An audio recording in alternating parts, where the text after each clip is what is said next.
ኣብ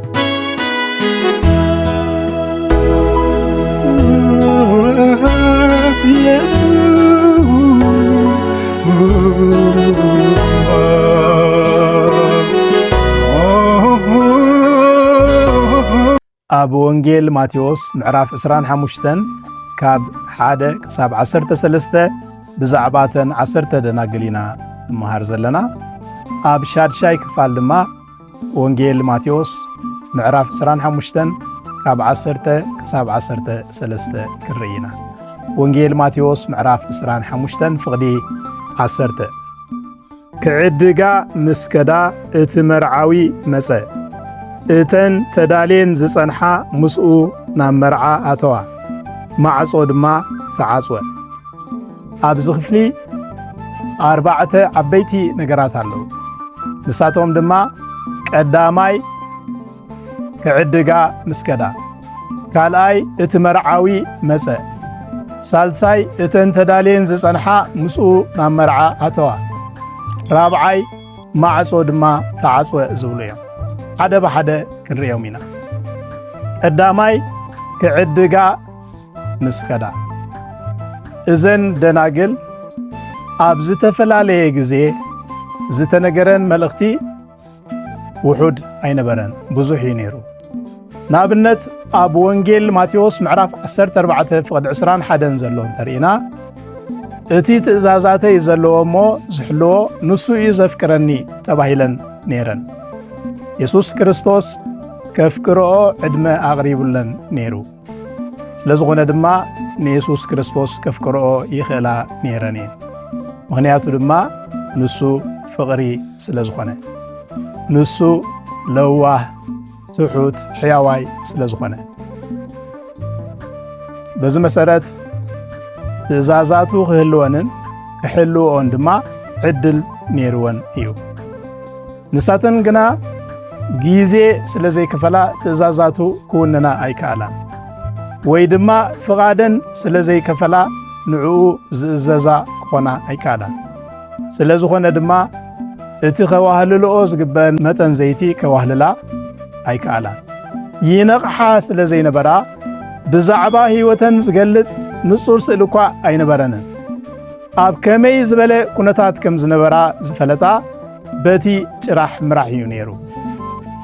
ብዘይ ተወሳኺ ዘይቲ ኣብ ቅድሚት መርዓዊ ደው ክብላ ከም ዘይከላ ዝተረድአን ድማ ሽዑ እዩ። ስለ ዝኾነ ድማ በቲ ዝገበረኦ ምድላው ስለ ዝሓፈራ ኣዝየን ፈሪሐን እየን። ስለ ዝኾነ እምበኣር ናብ ዕዳጋ ካብ ምኻድ ወፃኢ ካልእ ኣማራጺ ክረኽባ ኣይከኣላን። ሎሚ ዘይቲ ክንዕድግ ስለ ንኽእል ኣብ ዝደለናዮ ግዜ ዘይቲ ክንዕድግ ንኽእል ዝመስለና እንተዳ ኮይኑ ጌጋ እዩ። ዘይቲ ክንዕድግ ደሊና ክንዕድግ ዘይንኽእለሉ ግዜ ኣሎ። ስለ ዝኾነ እምበኣር እዛ ግዜ እዚኣ ንነቕሓላ ግዜ እያ።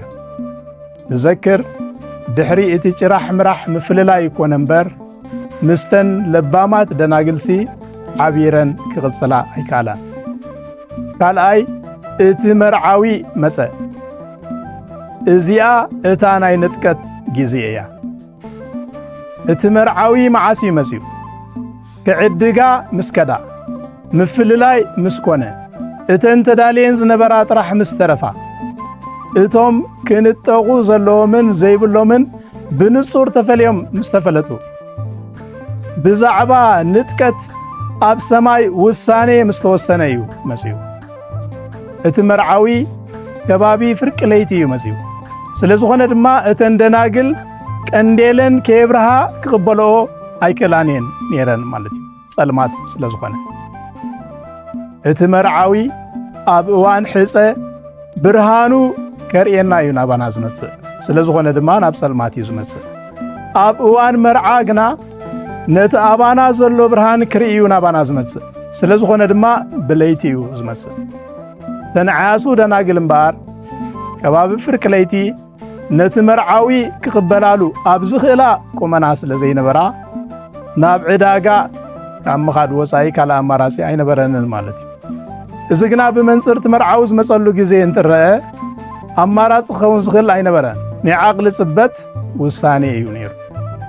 ናይቲ መርዓውን ናይዘን ዓያሱ ደናግልን ሰዓት ኣይተገጣጠመን ናይቲ መርዓውን ናይቶም ዘይዳለውን ናይ ሰዓት ኣቆጻጽራ ዝተፈላለየ ናብ መን እዩ መጺኡ ናብተን ተዳልየን ዝጸንሓ እዩ መጺኡ ንምንታይ እዩ መጺኡ መርዓቱ ክወስድ እዩ መጺኡ ንጥቀት ምእንቲ ክኸውን እዩ መጺኡ ከመይ እዩ መጺኡ ብርግጽ ኣብዚ ክፍሊ ከመይ ከም ዝመጸ ኣይነግረናን እዩ ይኹን እምበር ኣብ ዝተፈላለየ ክፍልታት መጽሓፍ ቅዱስና ከመይ ከም ዝመጽእ ተነጊሩና ኣሎ ንኣብነት ኣብ ቀዳማይ ተሰሎንቄ ምዕራፍ 4 ፍቕዲ 16 ንርአ ቀዳማይ ተሰሎንቄ ምዕራፍ 4 ፍቕዲ 16 ጎይታ ባዕሉ ብናይ ትእዛዝ ጭድርታን ብድምፂ ሊቀ መላእኽትን ብመለኸት ኣምላኽን ካብ ሰማይ ክወርድ እዩ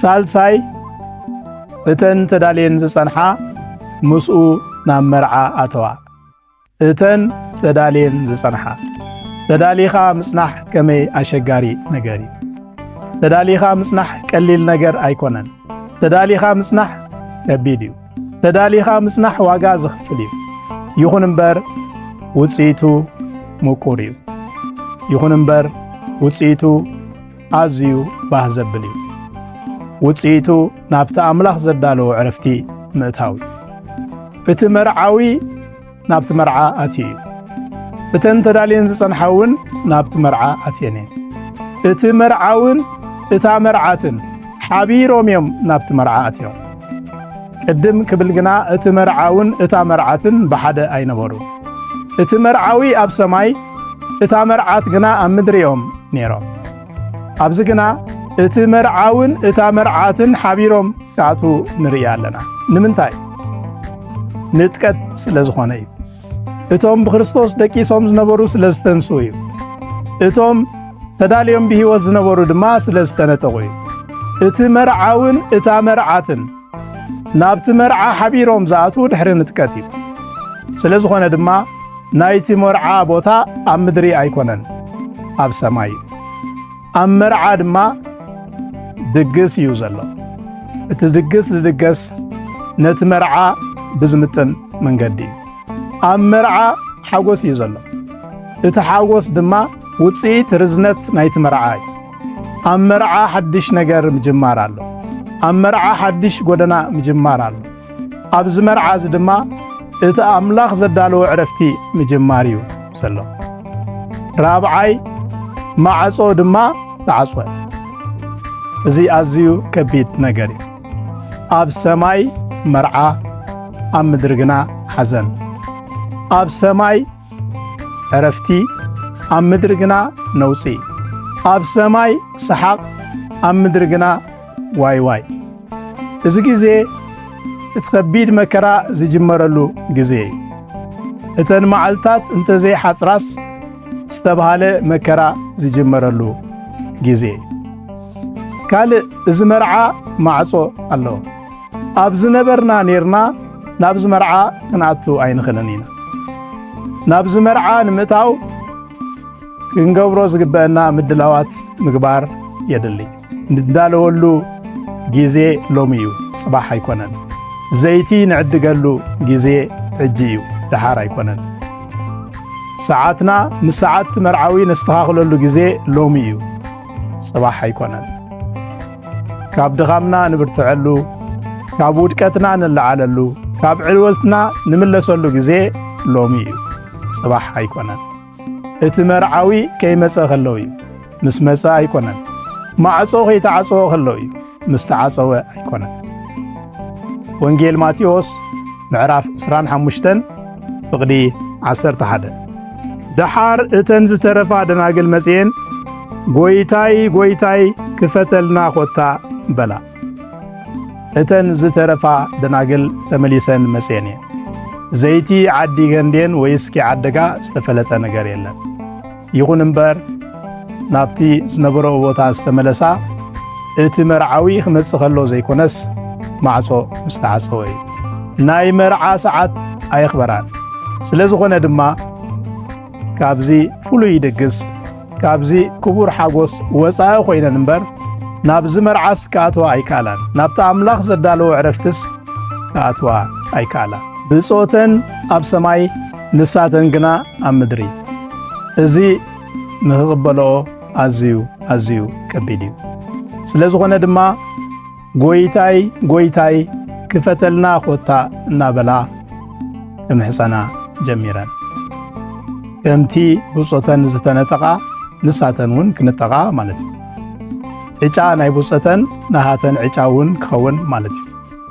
ጽባሕ ተኻፈልቲ ሓጐሱ ክንከውን ጽባሕ ናብቲ ንሱ ዘዳለወልና ዕረፍቲ ክንኣቱ ሎሚ ጎይታይ ጎይታይ ርድኣኒ ክንብል ጽቡቕ እዩ። ብቓልና ጥራሕ ዘይኮነ እንኮንላይ ብግብርና ናይ ህይወትና ጎይታ ክንገብሮ ግቡእ እዩ።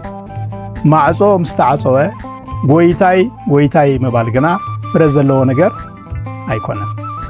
እቲ ማዕጾ ሕጂ ተኸፊት እዩ ዘሎ ኩሉ ነዚ ዕድል ክጥቀመሉ ይኽእል እዩ። እዚ ማዕጾ ዝዕጸወሉ ግዜ ግና ክመጽእ እዩ። ወንጌል ማቴዎስ ምዕራፍ 25 ፍቕዲ 12 ንሱ ግና መሊሱ ብሓቂ ይብለክን ኣለኹ ኣይፈልጠክንን እየ በለን። ሰዓት ምስ ሓለፈ ኮይኑ እምበር ተኻፈልቲ እዚ ሓጐስ ክኾናስ ብዙሕ ደኺመን እየን ብዙሕ ጽዒረን እየን ኣብ መወዳእታ ድማ ናብ ቦተአን ተመሊሰን እየን።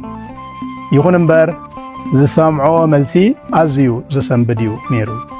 ኣይፈልጠክንን እየ ተባሂለን ሓያሱ ደናግል ምዃነንሲ ይፈልጠን እዩ ለባማት ደናግል ምዃነን እዩ ዘይፈልጠን። ስለ ዝኾነ ድማ እቲ መርዓዊ ዝፈልጠን ነተን ተዳልየን ዝጸንሓ እዩ ነተን ከይተዳለዋ ዝጸንሓ ኣይኮነን። እዚ ማለት እተን መርዓዊ ዝጽበያ 10 ደናግል እኳ እንተኾና እተን ነቲ ዝተዋሃበን ኪዳን እሙናት ዝኾና ግና እተን 5 ጥራሕ እየን ማለት እዩ። ኣብዚ ግዜ ዝኽሰት ጣዕሳ ኣዝዩ ከቢድ እዩ ካብ ምባል ወፃኢ መጠኑ ንምግላጽ ዝከኣል ኣይኮነን። እዛ ዓብዪ መርዓ ኣብ ቅድሜና ከም ዘሎ እናሓሰብና ዘይንመላለስ እንተኾይንና ረሲዕና ንመላለስ እንተኾይንና እዚ ከቢድ ዋጋ ዘኽፍል እዩ። ትኹረት ህይወትና ክኸውን ዘለዎ ኣብዛ ዓብዪ መርዓ እምበር ኣብዚ ናይ ሕጂ ህይወትና ኣይኮነን። ኣብዚ ናይ ሕጂ መነባብሮና ነተኩር እንተዳ ኮይንና ግና ተዳሊና ክንጸንሕ ኣይንኽእልን ኢና። ወንጌል ማቴዎስ ምዕራፍ 25 ፍቕዲ 13 እምበኣርሲ እታ ወዲ ሰብ ዝመጸላ መዓልትን ሰዓትን ኣይትፈልጡን ኢኹም እሞ ንቑሑ። ኣብዚ ናይ ነፍሲ ወከፍና ድኻም ብግልፂ ተሓቢሩ ኣሎ። ድኻም ኣለና። ነታ መርዓዊ ዝመጸላ መዓልትን ሰዓትን ኣይንፈልጣን ኢና ክንፈልጣ ኣይተዋሃበና። ዝድኻምና መፍትሒ ዘይብሉ ኣይኮነን።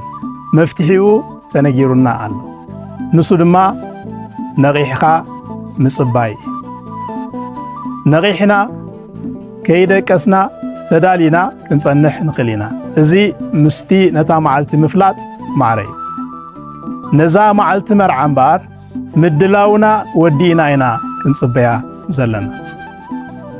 ዘይቲ ምድላው ኣብ ሓፂር ግዜ ዝፍጸም ተግባር ኣይኮነን። ናይ ባዕሉ እኹል ግዜ ዝሓትት እዩ።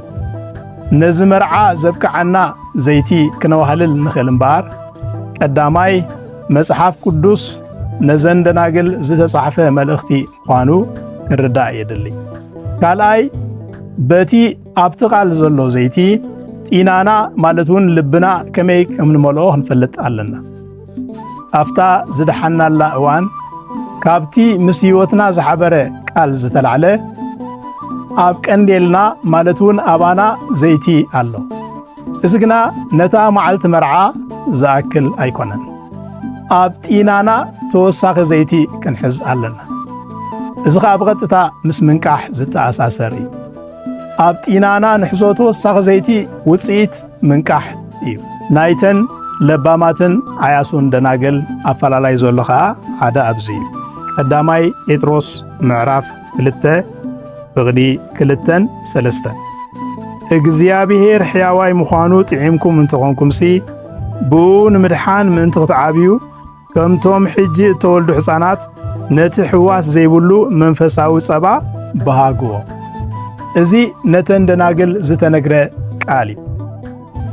ሕዋስ ዘይብሉ ጸባ ዝተጻረየ ጸባ ኣሎ። ቃል አምላኽ ነዚ ጸባ በሃግዎ ተመገብዎ ይብለና። እዚ ማለት መጽሓፍ ቅዱስ አንብቡ ነቲ ከተሓላልፎ ዝደልዮ መልእኽቲ ድማ ብእምነት ምስ ሕይወትኩም ኣወሃህድዎ ማለት እዩ። ብኻል ኣባሃላ ንቑሑ ማለት እዩ።